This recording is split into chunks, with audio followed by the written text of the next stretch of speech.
Maswerteng gabi po mga ka-STL. Narito na po ang resulta ng STL Pangasinan para sa araw na to, 3rd January 24, 2026, araw ng Sabado. Naway ang mga natayain niyo pong mga numero kanina ay manalo nawa ngayong gabing ito, 8:45 PM. Kaya kunin niyo na po ang inyong mga ticket. Narito na po ang resulta.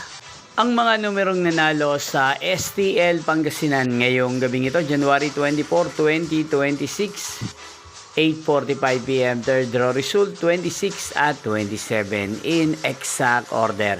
Again, 26 at 27. At ngayong gabing ito sa STL Pangasinan, atin pong i-shoutout ang lagi din pong nanonood sa channel na to, si Ate Norieta ng Pangasinan. Shoutout po sa inyo, Ate Norieta. Sana po'y nasa maayos kayong kalagayan. At sa lahat po ng mga taga Pangasinan na lagi pong nakasubaybay sa channel na to, shoutout po sa inyo. Inyo pong napanood ang resulta ng STL Pangasinan. Magkita-kita pong muli tayo bukas ng alas 12 ng tanghali. Thank you for watching.